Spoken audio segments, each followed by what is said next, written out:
Chers amis pèlerins, nous vous saluons de Cruet. Comme vous voyez, maintenant on est deux frères. J'ai la joie que frère Emmanuel, que vous connaissiez déjà, est maintenant avec nous.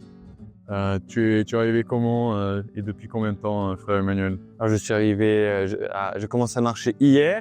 Je suis arrivé dimanche soir par un bus à Chambéry, tout simplement.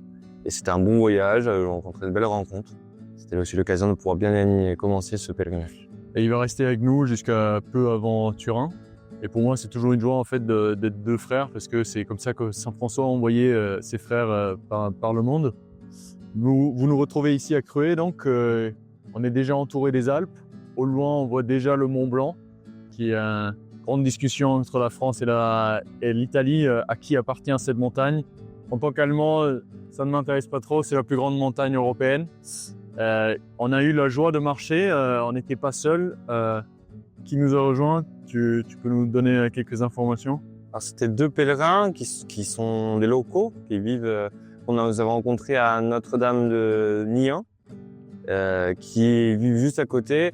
Donc, ils connaissaient bien la région. C'est grâce à eux qu'on a pu découvrir le nom des montagnes, leur histoire, l'explication un peu des vignes. On a marché le long des vignes qui étaient presque suspendues le long des flancs des montagnes.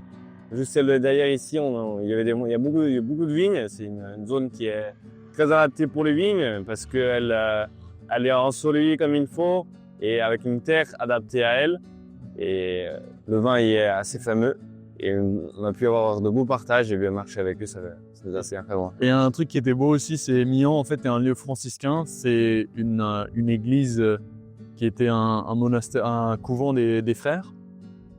La moitié de la montagne est tombée un jour au Moyen-Âge et a rasé 1248. 1248 et a rasé toute la vallée qui était déserte après et qui s'est coupée en deux l'avalanche autour du monastère.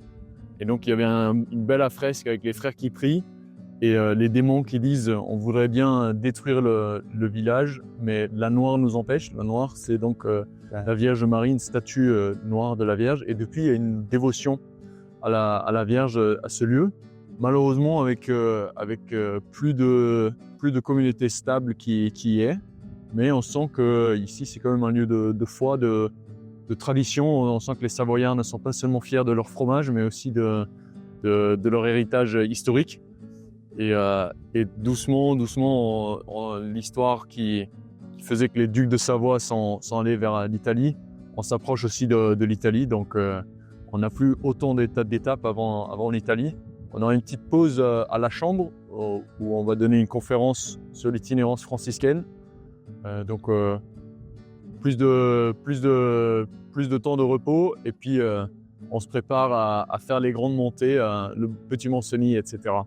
Et bien sûr, on va vous emmener dans tous ces lieux. Et comme on dit toujours, avec vous en route, avec Saint-Antoine. Regarde